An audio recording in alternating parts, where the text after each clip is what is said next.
Times Now Navbharat की team एक और घर में आ गई है इस वॉर डायरी को लेकर के जो डॉक्यूमेंट कर रहे हैं हम अपने व्यूवर्स के लिए। और इस घर की कहानी अलग ही है और इसका दर्द अलग ही कहानी बयां करता है।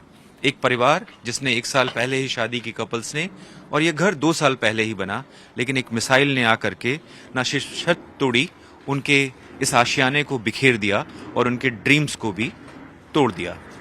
आप देख सकते हैं आपके सामने किस तरह से परफोरेशन हो गया है छत का, तार तार हो गई है छत, और नीचे फर्नीचर्स जो बिखरे हुए हैं वो कभी बड़े प्यार से इकट्ठा किए गए और संजोए गए थे इस ड्रीम से कि ये परिवार आगे बढ़ेगा, जो कि इस परिवार कपल्स ने 1 साल पहले ही शादी की थी।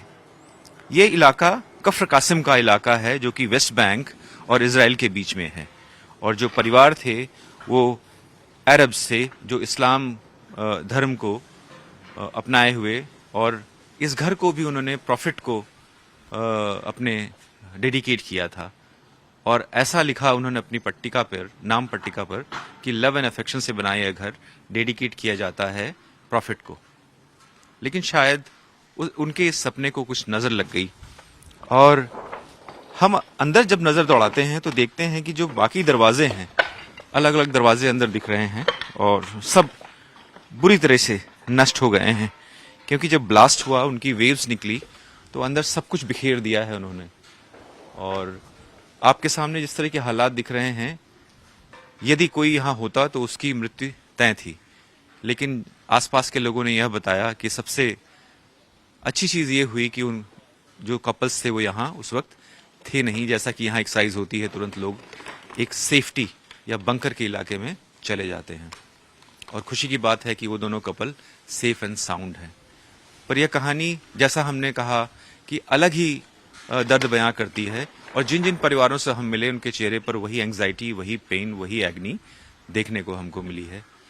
और अंदर आकर के जिस तरह का यहाँ हम हालात देखे, वो किसी के मन में भी वो दुख की और पीड़ा की भावना जागृत हो जाएगी। विजय सचिन रावत के साथ Mayank Singh, Times Now Navbharat, Kafr Qasim. Zero हमने इन्वेंट किया, हमने बताया दुनिया को, जहां योग है वहां रोग नहीं। सबसे पुरानी सभ्यता है हमारी।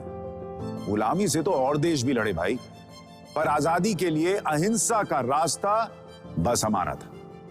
अपने पसीने से जमीन सींचता किसान और घर में घुसकर मारने वाले जवान, बस इसी मिट्टी ने जने।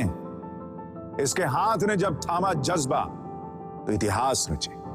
कदम बढ़ाए तो चांद का वो हिस्सा चूमा भाई, जहां कोई कभी नहीं पहुंचा। आज पूरी दुनिया में शान से लहरा रहा है तिरंगा, और इसके पीछे है गर्व से भरी अनगिनत कहानियां जो लिखी जा चुकी हैं और लिखी जा रही हैं, जिन्हें मैं सुनाऊंगा राष्ट्रगर्व रोज शाम 6:25 पर।